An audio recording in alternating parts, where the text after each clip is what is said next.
The smell hit Travis Orland first, recycled air with a copper edge, like pennies left in a glass of water overnight. He'd been smelling it for 3 weeks and telling himself it was the ventilation system. The atrium was old, as colony habitats went. 17 years of human lungs and human cooking and human grief soaked into its panels. Things broke down, things changed smell. He told himself that every morning while Lily slept past the shift bell, and he sat in the kitchen alcove, watching the rain simulation run on the atrium dome above them. He told himself a lot of things those days. The atrium was what the settlers called it, though the official designation was Residential Block 7, Kepler Station, third moon of a gas giant humans had named Beaumont after the geologist who died, proving it was worth visiting. The atrium itself was a half-kilometer dome of polycomposite glass and reactive aluminum framing, enclosing about 300 units arranged in tiers around a central green space. The green space had actual grass. That was the selling point. Actual grass under actual synthesized daylight. Lily had cried the day they moved in, standing barefoot on it, eyes closed. She'd been 6 years out of Earth, and it was the first time she'd felt anything like it under her feet. That was 4 years ago. Travis worked maintenance on the outer ring, hull inspections, seal integrity checks, the occasional weld job on the agricultural domes 2 kilometers east. It was good work, physical. The kind that left you tired in your shoulders instead of tired in your chest. He liked the quiet of the outer ring, the honesty of a hull that either held pressure or didn't. No ambiguity. You ran your fingers along the seam, and it was fine or it wasn't. He had always been better with things than with people. Lily was the people person. Lily made friends the way other people made coffee, habitually, without thinking, as a necessary part of the morning. She'd organized block dinners in their 2nd year, started a seed exchange network, learned enough of the Kehuran trade dialect to barter directly with the supply ships that docked at the Eastern Bay. She was the one who'd pushed for the grass. She was the one who'd convinced the colony board that the atrium shouldn't just be a place people slept but a place people lived. And she'd been right. There were children born here who'd never known anything else, and who played on that grass like it was the most natural thing in any universe. So when she started forgetting the names of those children, Travis did not immediately think alien contact.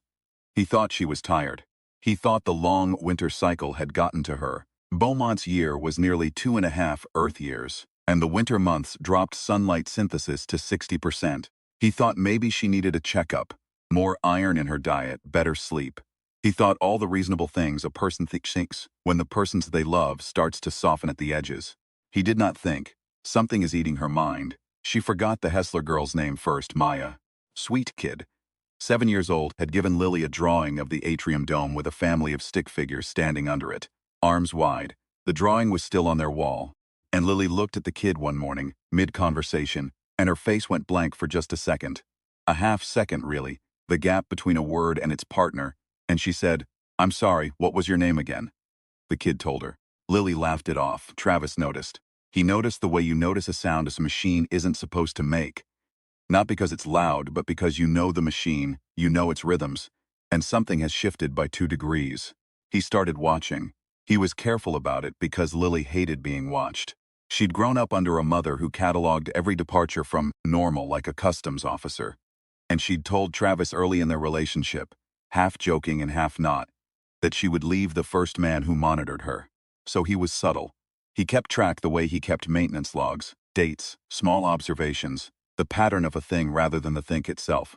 The forgetting got worse, not dramatically.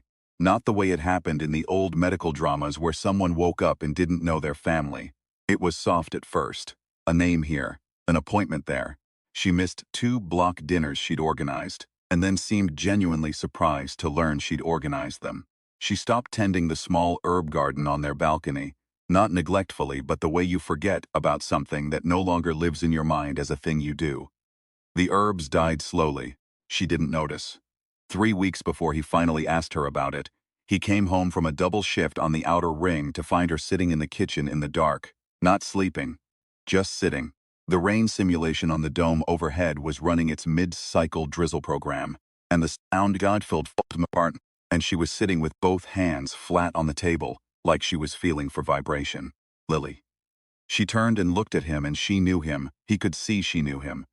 But there was a moment, a fraction of a moment, where her eyes focused the way eyes focus when they've been somewhere else entirely and are coming back. "You're home late," she said. "Double shift outer ring." He set his bag down. "You okay?" "Tired," she smiled. "Just tired." He made dinner. She ate. They talked about nothing. The block board meeting coming up. A seal issue he'd found on panel 14. The new family that had moved into Unit 311 with the twin toddlers. Normal things. Lily used words like she always had, precisely and with humor. And by the end of the meal, Travis had almost talked himself back into fine. Almost. But she didn't ask him about the outer ring. She always asked about the outer ring. She'd been asking for 4 years. He lay awake that night, listening to her breathe and thinking about the copper smell in the air. He pulled up her medical records the next morning. He had access. They'd made each other medical proxies years ago. One of those practical decisions you make in deep space. Because someone has to be able to make the call. He looked at her last checkup 8 months ago. Standard. He looked at her blood panels. Standard. He thought about booking her an appointment with the station's medical team. Tried to figure out how to suggest it without suggesting what he was really thinking. Which was, "There is something wrong, and I am afraid to name it." He almost made the appointment 3 times. Each time something stopped him. Not cowardice exactly. More like the feeling that as long as the thing wasn't named, he retained some small power over it. It was John Mallory who named it. John was 4 units down and worked sanitation. Quiet man, thin face, the kind of person who noticed things and kept them to himself until he had something worth saying. He caught Travis at the mail kiosk on the Central Green one morning, both of them early risers. The atrium still in its simulated pre-dawn blue. "How's Lily?" John asked. Routine question. Neighbors asking after each other. Travis started to give the routine answer. "She forget you were coming to the board meeting last cycle," John said. Travis looked at him. "She organized it," John said. "Ran the agenda, then didn't show." Elena went up to check on her, said Lily seemed surprised there was a meeting at all. He paused. Elena said she seemed different. "She's tired," Travis said. "Reflex, armor." John's expression didn't shift. He was a worker man. "A few of the others have mentioned things, small things. I don't want to worry you, but has anyone else been like this?" John was quiet for a moment. "The Mercer family. Over in Block 4, he said it slowly. Before they were evacuated." Travis felt the bottom drop out of the morning. The Mercer family had been evacuated 8 months ago. That was the official word, evacuated. And no one had offered details, and everyone had known better than to push. 3 people. Medical reasons, the board had said. "What kind of medical reasons?" Travis said. John looked at the dome, the kind they don't put in the public record. Travis found Dr. Sona Yi that afternoon. She was one of 2 physicians on the station. A compact woman in her 50s, who had been everywhere and seen most of it and had learned, through years of practice in remote postings, to make her face very still when she needed to. Her face was very still when Travis finished talking. "You should bring her in," Dr. Yi said. "What is it?" "Bring her in, please." "Sona." She folded her hands. Outside her office window, the central green stretched away under the dome's warm afternoon light. 2 kids chased something across the grass. A woman sat reading. Everything perfectly, deliberately normal. "We've seen it before," Dr. Yi said. "Not here, not yet. But I've been following the case reports out of Station Meridian and the Tennyson outpost. They've been tracking it for about 14 months. She paused. "It's not a disease, it's not cognitive decline. The mechanism is external." Travis waited.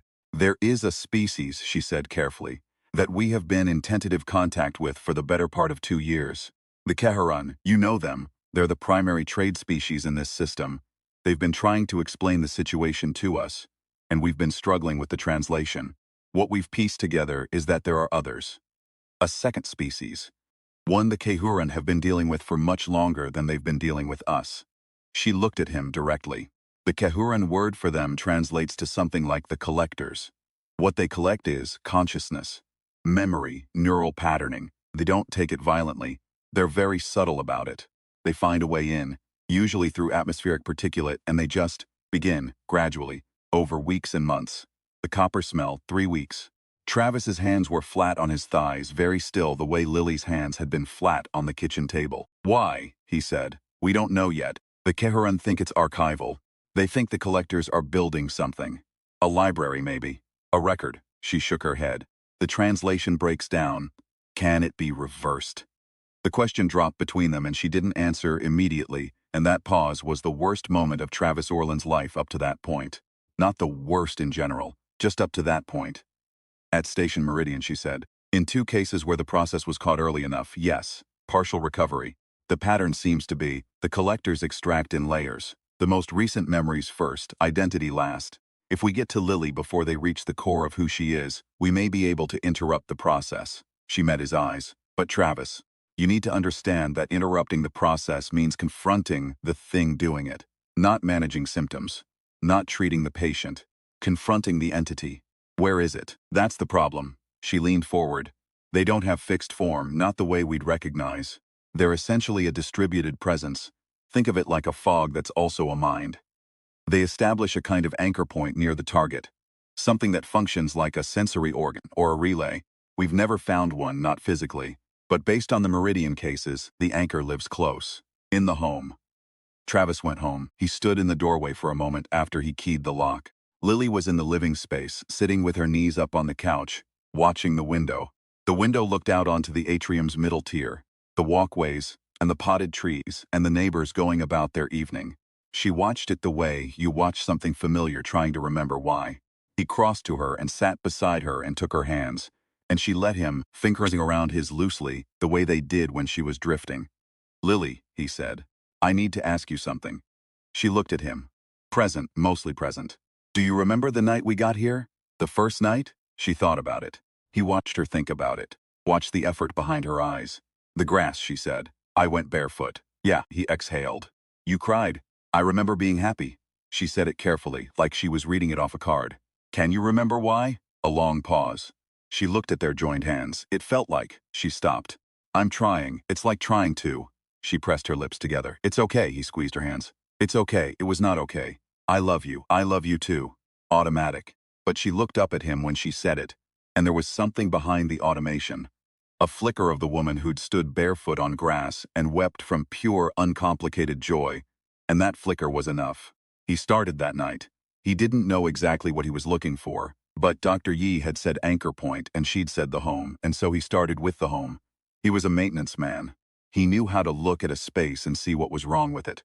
He knew the language of infrastructure, the way certain damage announced itself, the discoloration of failing seal, the particular bow in a wall panel that meant moisture intrusion, the smell of a wire running hot inside insulation.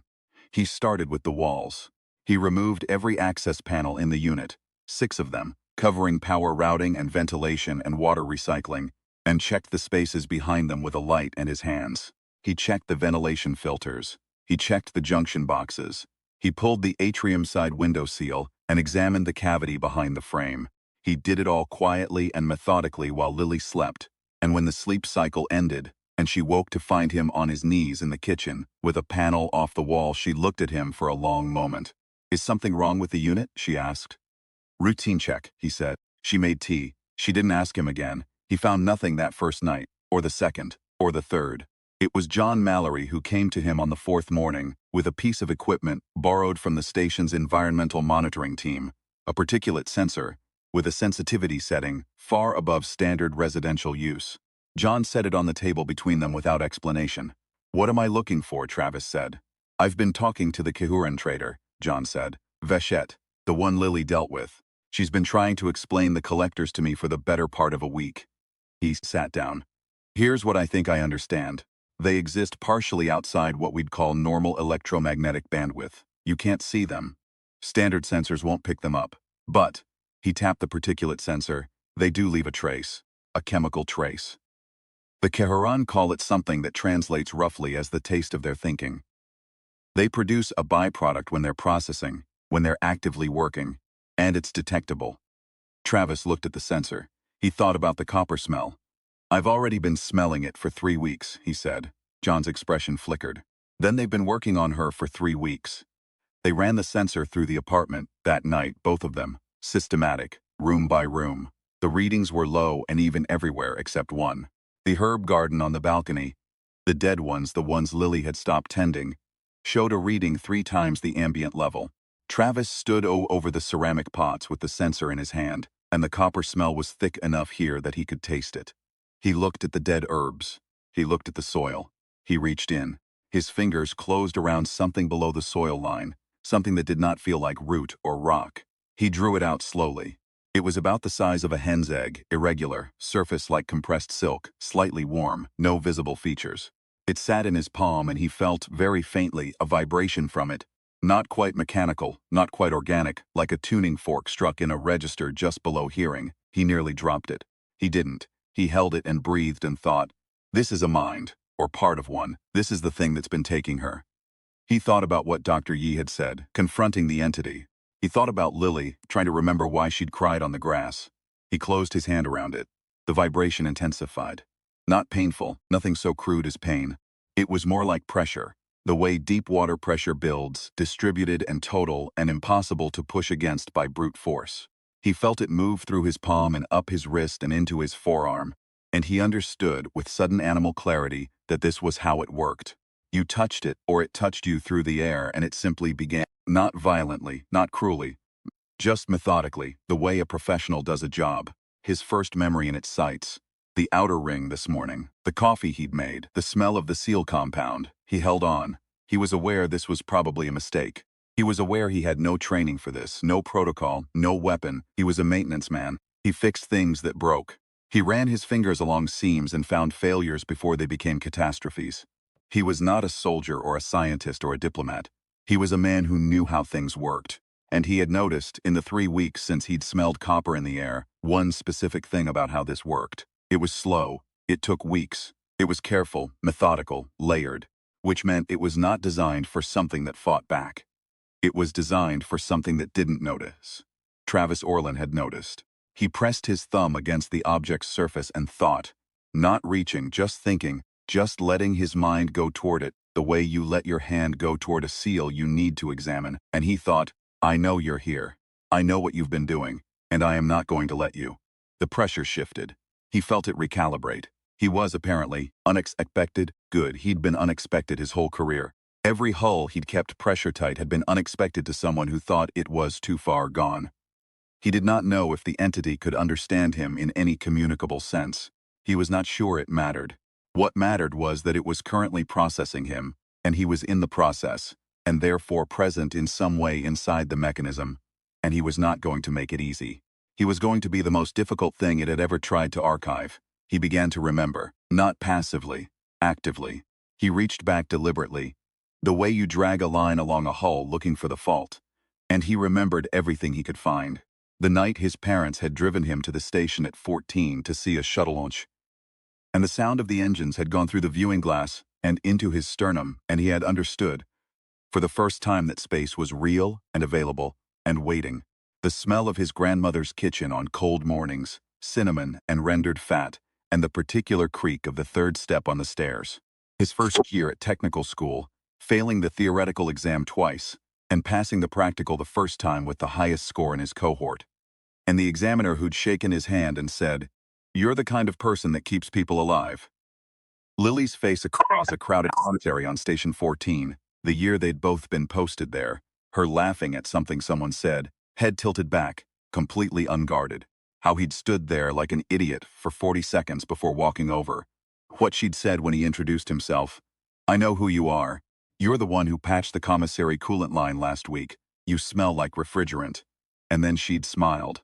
That specific smile. The pressure was intense now.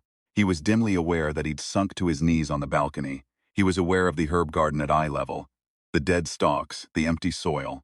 He was aware of sweat on his face and his hand clenched hard around the object, and the vibration up to his shoulder now. He kept going. He remembered the evening Lily had explained to him, very patiently, the seed exchange network she was building, and why it mattered. People need to feel like they're making something, she'd said. Not just consuming, making. Growing things is making something, even if it's just herbs. He remembered the look on her face the day the first proper harvest came in, the tiny bay leaves and the thyme, holding them up like trophies. He remembered every block dinner, the way she'd stand at the center of any room she was in, without seeming to try, the way she'd made some metal dome into a place where people like they belonged somewhere. He thought hot, you took some of this, you took some of who she is, give it back. He did not know if he was communicating anything. He thought he might be. The vibration had changed quality. It was no longer the smooth mechanical pressure of a system running a routine function. There was something reactive in it, something adjusting. He thought, you built a library. I understand that. I understand the impulse. To preserve, to keep, to make sure nothing is lost. I've spent my career making sure things don't fail. I get it. But this isn't yours to take. These aren't data. This is a person. That is the difference. This is a person who cried on a lawn because she was homesick and happy at the same time. Because it's possible to be both those things simultaneously. Because humans contain contradictions. And the contradictions are not bugs. They are the entire point. He was yelling now, not out loud. He was kneeling on his balcony, in the simulated dusk of the atrium, with his hand clenched around an alien artifact, and he was yelling inside his own head at something that might not have a concept of yelling or inside or head. He felt the object change, not physically. It was the same size, same surface. But the vibration shifted frequency, lower, slower, like a machine winding down, and the pressure in his arm began to ease, not withdraw, ease, like something releasing a grip it had held. So long it had forgotten it was holding. He felt it return something. He couldn't have explained it physically. There was no light, no transfer he could point to. But something moved through the contact point between his hand and the object. And it moved in the opposite direction from before, and he felt it like a tide reversing. Like pressure equalizing across a seal, and he thought of Lily's hands flat on the kitchen table in the dark. He opened his hand. The object had gone cold, the copper smell was fading. He sat on the balcony for a long time with his against the wall, and his legs out in front of him and the dead herb garden at his side. The rain simulation was starting overhead, the atrium dome going silver-gray through its evening cycle, the soft sound of water on glass. He heard Lily's voice from inside. "Travis?" He got up. She was standing in the doorway to the balcony, barefoot on the threshold, looking at him with an expression he recognized. Not the careful, effortful presentness of the last 3 weeks, but the real thing, the actual thing, focus and warmth and a slight exasperation that was also concern. "Why are you sitting on the balcony floor?" "Long day." His voice was rough. She looked at him more carefully. She looked at his hand, which was still closed around the object. She looked at the herb garden, the dead stalks, the disturbed soil. "What happened to my herbs?" "They died," he said. "I'm sorry.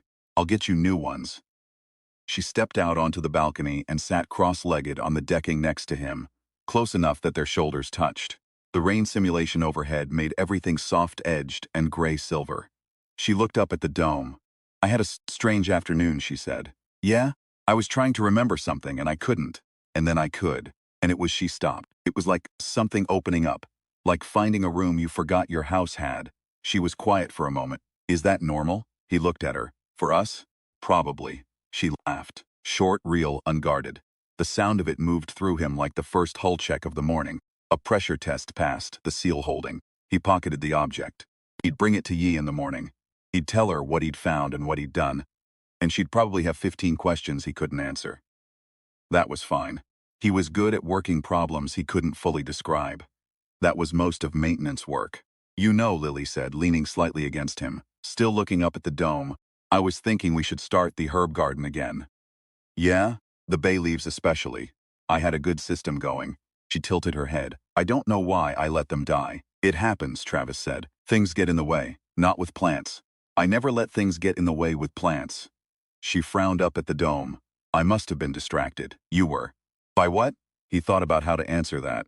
He thought about copper-flavored air and an egg-sized intelligence from somewhere else in this vast, impersonal universe, doing its patient, terrible archival work. He thought about a people, or something like people, or something that the word people could not fully describe, building a library out of stolen human consciousness, and whether they understood what they were taking, and whether they understood what he'd done when he'd pushed back.